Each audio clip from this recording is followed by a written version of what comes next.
Myself, Dr. Arisam Jagarwal, Associate Professor in Economics, Government College, Tonk. These are saying labor market analysis for developed countries versus developing countries. This video is about analyzing labor markets in developing countries, searching for both improved understanding and greater policy relevance. Following 5 parts policy evaluation framework, the highlights of labor markets in developing countries are presented. Theoretical models with multiple sectors and segments and empirical analysis using different kinds of data are then reviewed. A brief concluding section address some priority research needs. This video is about analysis labor markets in developing countries.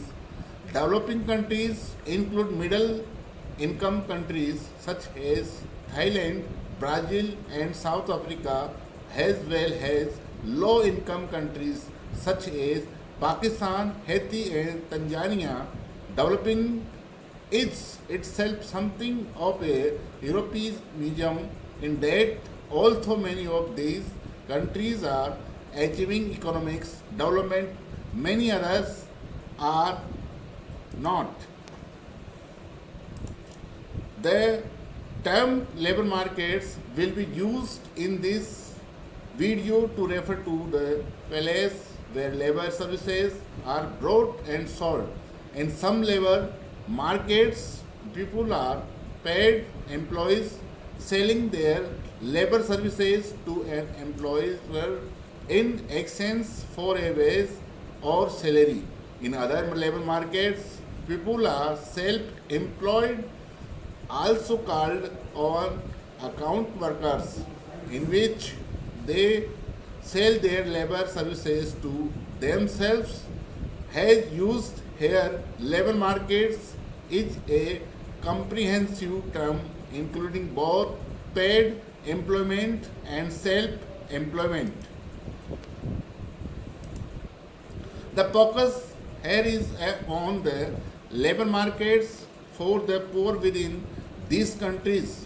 3 billion people, almost half of the world's population, are absolutely poor by international standards, living on less than $2.50 per person per day in purchasing power priority units, and essentially all of them live in the developing countries.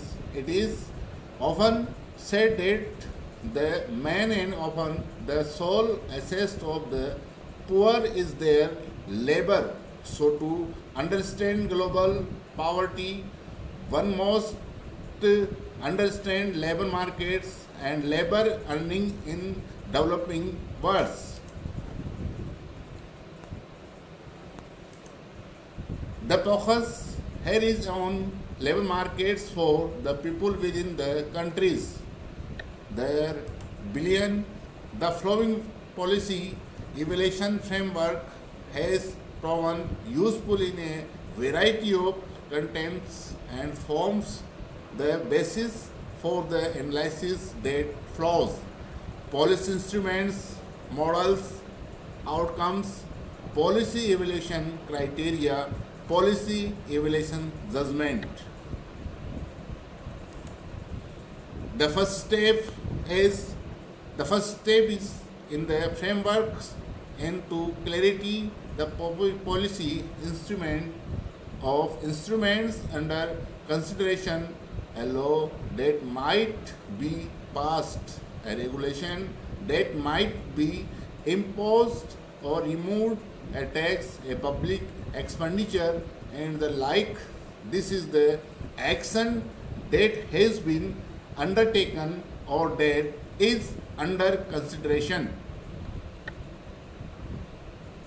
Now, second step is the second part of the frameworks is to specify the model, good models, individual to capture the essential aspects of reality while leaving aside the less essential ones.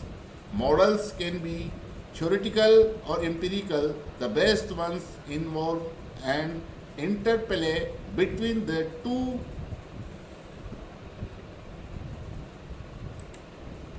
The third step is to use the model to predict the likely outcomes. Sometimes these outcomes are theoretical ones.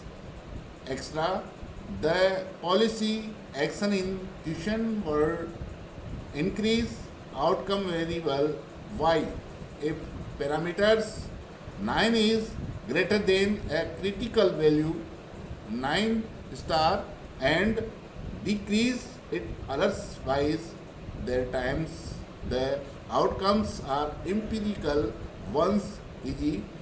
those countries that have achieved more rapid economic growth are those that have had greater improvements in labor markets outcomes.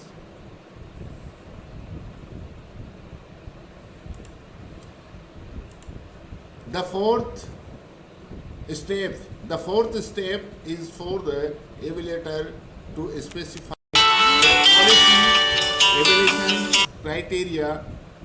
I use the plural because a full-fledged policy evaluation more often than not relies on multiple policy evaluation criteria rather than a single criterion. The labor market criteria used by labor economists and policymakers today are increasing employment and reducing unemployment, raising the earnings of those who work so that they and their families can achieve acceptable standards of living, increasing social protection and providing security against the loss of labor market earnings and ensuring that core labor standard in the frame workplace are honored. Another objective often used in policy evaluation for developing countries is reducing poverty to the maximum extent possible. Fifth step, fifth and final, the outcomes are then evaluated in terms of the evaluation criteria and an overall judgment is made.